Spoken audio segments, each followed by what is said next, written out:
ಇವತ್ತಿನ ದಿನ ಡಾಬಾ ಸ್ಟೈಲಲ್ಲಿ ಮಾಡ್ಬೋದಾದ ಟೇಸ್ಟಿಯಾಗಿರುವಂಥ ಎಗ್ ಕರಿ ಹೇಗೆ ಮಾಡೋದು ತೋರಿಸ್ತಾ ಇದ್ದೀನಿ. ಬನ್ನಿ ಹೇಗೆ ಮಾಡೋದು ನೋಡೋಣ ಕ್ವಿಕ್ಕಾಗಿ. ನಾನಿಲ್ಲಿ ಒಂದು 5 ಮೊಟ್ಟೆಯನ್ನು ಬೇಯಿಸ್ಕೊಂಡು ಸಿಪ್ಪೆ ಎಲ್ಲ ತೆಗೆದು ಇಟ್ಕೊಂಡಿದ್ದೀನಿ. ಸೊ ಈ ಮೊಟ್ಟೆನ 2 ಭಾಗವಾಗಿ ಕಟ್ ಮಾಡ್ಕೊಳ್ತಾ ಇದ್ದೀನಿ. ಚಾಕುವಿಂದ ಕಟ್ ಮಾಡಿದ್ರೆ ಎಲ್ಲೋ ಭಾಗ ಕರೆಕ್ಟಾಗಿ ಕಟ್ ಆಗಲ್ಲ ಅಂಥೇಳಿ ನಾನಿಲ್ಲಿ ಒಂದು ಥ್ರೆಡ್ ತೊಗೊಂಡಿದ್ದೀನಿ. ಥ್ರೆಡ್ಡಿಂದ ಕ್ಲೀನಾಗಿ ಈ ಥರ ಕಟ್ ಮಾಡಿದ್ರೆ ಕ್ಲೀನಾಗಿ ಒಳಗಡೆ ಭಾಗನೂ ಕಟ್ ಆಗುತ್ತೆ. ಸೊ ಈಗ ನೋಡ್ತಿರ್ಬೋದು ನೀವು ಈ ಥರ ಕಟ್ ಮಾಡ್ಕೊಳ್ಳಿ. ನಿಮಗೆ ಟೈಮ್ ಇದ್ದರೆ, ಇಲ್ಲಾಂದರೆ ಚಾಕುಯಿಂದನೇ ಕಟ್ ಮಾಡ್ಕೋಬೋದು. ನಾನಿಲ್ಲಿ ಎಲ್ಲ ಮೊಟ್ಟೆಗಳನ್ನ ಅದೇ ಥರ ಕಟ್ ಮಾಡ್ಕೊಂಡು ಇಟ್ಕೊಂಡಿದ್ದೀನಿ. ಇವಾಗ ಹೇಗೆ ಮಾಡೋದು ಕ್ವಿಕ್ಕಾಗಿ ಆಗುತ್ತೆ, ಇದು ತುಂಬ ಟೇಸ್ಟಿಯಾಗಿರುತ್ತೆ.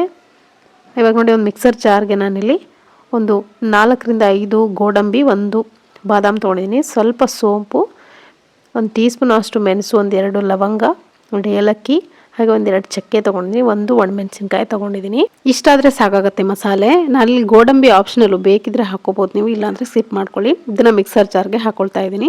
ಹಾಗೆಯೇ ಇಲ್ಲಿ ಒಣ ಕೊಬ್ಬರಿ ಬಳಸಿ ಮಾಡುವಂಥದ್ದು ಇದು ಕರ್ರಿ, ತುಂಬ ಚೆನ್ನಾಗಾಗುತ್ತೆ. 1-2ರಿಂದ 3 ಟೇಬಲ್ ಸ್ಪೂನ್ ಅಷ್ಟು ಒಣ ಕೊಬ್ಬರಿ ಹಾಕ್ಕೊಂಡಿದ್ದೀನಿ. ಹಾಗೆಯೇ 1 ಈರುಳ್ಳಿ ದೊಡ್ಡ ಗಾತ್ರದ್ದು, ಜೊತೆಗೆ 1 ಟೊಮೆಟೊ ಕೂಡ ನಾನಿಲ್ಲಿ ಕಟ್ ಮಾಡ್ಕೊಂಡು ಹಾಕ್ಕೊಂಡಿದ್ದೀನಿ. ಸ್ವಲ್ಪ ಶುಂಠಿ ಬೆಳ್ಳುಳ್ಳಿ ಪೇಸ್ಟು ರುಬ್ಬಕ್ಕೆ ಹಾಕ್ಕೊಳ್ತಾ ಇದ್ದೀನಿ. ಇದನ್ನು ನುಣ್ಣಿಗೆ ಪೇಸ್ಟ್ ಮಾಡ್ಕೊಂಡು ಬರ್ತೀನಿ, ನೋಡ್ತಿರ್ಬೋದು. ಇವಾಗ ಮಾಡೋದು ನೋಡೋಣ. ಒಂದು ಪಾತ್ರೆ ಬಿಸಿ ಇಟ್ಕೊಂಡಿದ್ದೀನಿ. ಇದಕ್ಕೆ 1-2 ಸ್ಪೂನ್ ಆಗೋಷ್ಟು ಎಣ್ಣೆ ಹಾಕ್ಕೊಂಡು 1 ಈರುಳ್ಳಿನ ಸಣ್ಣದಾಗಿ ಕಟ್ ಮಾಡಿಕೊಂಡು ಒಗ್ಗರಣೆಗೆ ಅಂತ ಹಾಕ್ಕೊಂಡು ಸ್ವಲ್ಪ ಹೊತ್ತು ಫ್ರೈ ಮಾಡ್ಕೋಬೇಕು. ಟ್ರಾನ್ಸ್ಪರೆಂಟ್ ಆಗೋವರೆಗೂ ಫ್ರೈ ಮಾಡಿದ್ರೆ ಸಾಕಾಗುತ್ತೆ. ನೀವು ಮೊಟ್ಟೆ ಬೇಯಿಸಿಟ್ಕೊಂಡ್ಬಿಟ್ರೆ ಒಂದು 10ರಿಂದ 15 ನಿಮಿಷದಲ್ಲಿ ಈ ಕರ್ರಿ ರೆಡಿ ಆಗುತ್ತೆ. ಸೊ ಈಗ ನೋಡಿ ಈರುಳ್ಳಿ ಚೆನ್ನಾಗಿ ಫ್ರೈ ಆಗಿದೆ. ಈಗ ಅಚ್ಚ ಖಾರದ ಪುಡಿ ಹಾಕ್ಕೊಳ್ತಾ ಇದ್ದೀನಿ, 1-2 ಟೇಬಲ್ ಸ್ಪೂನು. ನಿಮ್ಮ ಖಾರಕ್ಕೆ ಎಷ್ಟು ಬೇಕಾಗೋಷ್ಟು ನೀವು ಸೇರಿಸ್ಕೋಬೋದು. ಹಾಗೆಯೇ ನಾನಿಲ್ಲಿ ಚಿಕನ್ ಮಸಾಲ ಅಥವಾ ಗರಂ ಮಸಾಲ ಹಾಕ್ಕೊಂಡಿದ್ದೀನಿ, 1 ಸ್ಪೂನ್ ಆಗೋಷ್ಟು. ಜೊತೆಗೆ ಕಸೂರಿ ಮೆಥಿ ಕೂಡ ಒಂದು ಅರ್ಧ ಟೀ ಸ್ಪೂನ್ ಆಗೋಷ್ಟು ಹಾಕ್ಕೊಂಡಿದ್ದೀನಿ. ಇಷ್ಟು ಮಸಾಲ ಆದರೆ ಸಾಕಾಗುತ್ತೆ. ನಿಮ್ಮ ಹತ್ರ ಗರಂ ಮಸಾಲ ಮನೇಲಿ ಹೋಮ್ ಮೇಡ್ ಇದ್ದರೆ ಅದನ್ನು ಕೂಡ ಹಾಕೋಬೋದು ಇದಕ್ಕೆ. ಇವಾಗ ರುಬ್ಬಿದಂಥ ಮಸಾಲೆ ಏನಿರುತ್ತಲ್ಲ ಅದನ್ನು ಕೂಡ ಸೇರಿಸ್ಕೊತಾ ಇದ್ದೀನಿ. ಸೇರಿಸ್ಕೊಂಡು ನಿಮಗೆ ಥಿಕ್ನೆಸ್ ಎಷ್ಟು ಬೇಕು ಅನ್ನೋದನ್ನು ನೋಡಿಕೊಂಡು ನೀರನ್ನು ಸೇರಿಸ್ಕೋಬೇಕು. ಗ್ರೇವಿ ಥರ ಮಾಡಿಕೊಂಡ್ರೆ ಸ್ವಲ್ಪ ನೀರು ಕಡಿಮೆ ಹಾಕ್ಕೊಂಡು ಫ್ರೈ ಮಾಡ್ಕೋಬೇಕು. ನಾವು ಗೋಡಂಬಿ ಹಾಕಿರೋದ್ರಿಂದ ಥಿಕ್ನೆಸ್ ಬರುತ್ತೆ. ಸ್ವಲ್ಪ ನೀರನ್ನ ಜಾಸ್ತಿನೇ ಹಾಕೋಬೇಕು ಗ್ರೇವಿ ಬೇಕಂದರೆ.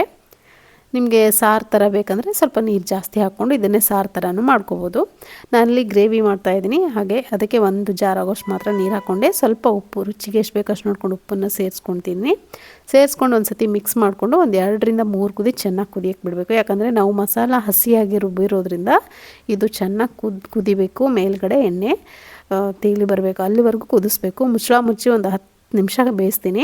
ಅಷ್ಟರಲ್ಲಿ ಒಂದು ಬೇರೆ ಪ್ಯಾನ್ಗೆ ನಾನಲ್ಲಿ ಒಂದು ಸ್ವಲ್ಪ ಎಣ್ಣೆ ಹಾಕ್ಕೊಂಡು ಸ್ವಲ್ಪ ಅಚ್ಚ ಖಾರದ ಪುಡಿನ ಹಾಕ್ಕೊಳ್ತಾ ಇದ್ದೀನಿ. ಹಾಗೆಯೇ ಸ್ವಲ್ಪ ಉಪ್ಪು, ರುಚಿಗೆ ಎಷ್ಟು ಬೇಕಷ್ಟು ನೋಡಿಕೊಂಡು ಉಪ್ಪನ್ನು ಸೇರಿಸ್ಕೊಂಡು, ಬೇಕಿದ್ರೆ ಇದಕ್ಕೂ ಕೂಡ ಗರಂ ಮಸಾಲ ಹಾಕ್ಕೋಬೋದು.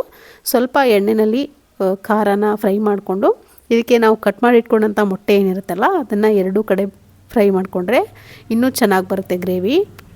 ಮೊಟ್ಟೆ ಎಗ್ ಕರಿ ಚೆನ್ನಾಗಿ ಬರುತ್ತೆ. 2 ಕಡೆ ಸ್ವಲ್ಪ ಹೊತ್ತು ಫ್ರೈ ಮಾಡ್ಕೋಬೇಕು, ಜಾಸ್ತಿ ಮಸಾಲೆ ಹೊತ್ತೋ ಥರ ಮಾಡ್ಕೋಬಾರ್ದು.